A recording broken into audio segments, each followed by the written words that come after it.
When's the last time that you have read? As you can see by the chart here, the highest percentile of Americans read 0 books last year. That means if you read at least 1 book, you are already above 38% of the population.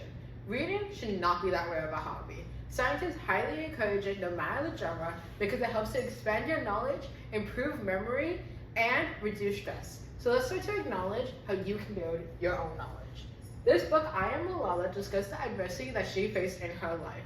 I personally had never heard of her experience until I read it, and this is just one example of the many books out there that show experiences in different cultures that you may not know about until you pick it up and start reading.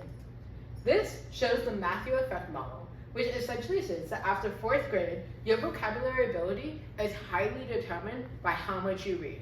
High-level readers perform better than low-level readers when discussing vocabulary ability.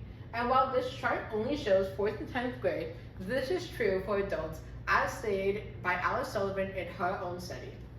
So now that we have discussed this, let's move away from the Broca and Wernicke area of the brain and talk about the hippocampus, which has to do with memory.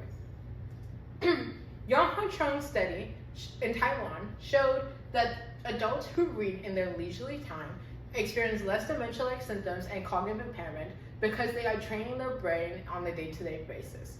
Adults who do not will experience cognitive decline as they are not getting the cognitive influence that they need, showing that if you read, you are less likely to experience memory loss that is typically associated with the aging process.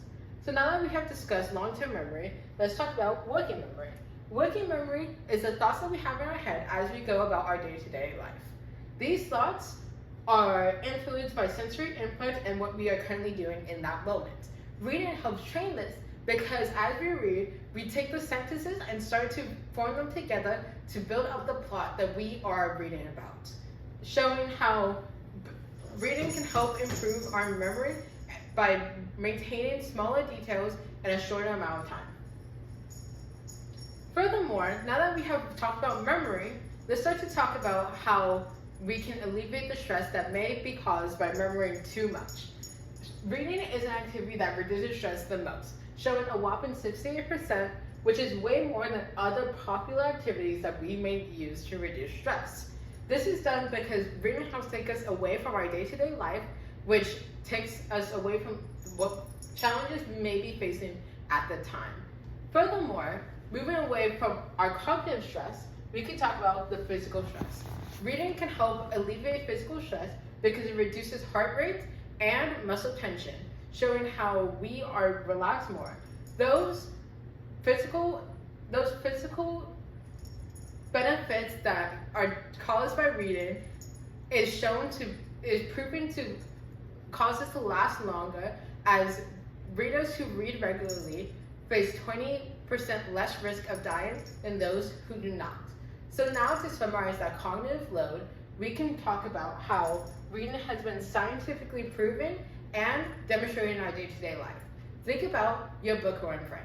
They are more likely to be very smart, pretty calm, and better at remembering your day-to-day details. They are likely to have good mental and physical health. So no matter how long it has been since you last picked up that book, go to your local library and try to get a library card, or go to your bookstore and pick up a new book. If you don't like it, don't worry. There are millions of books out there, and you will find the one that is for you. So explore a new world to improve the you in this one.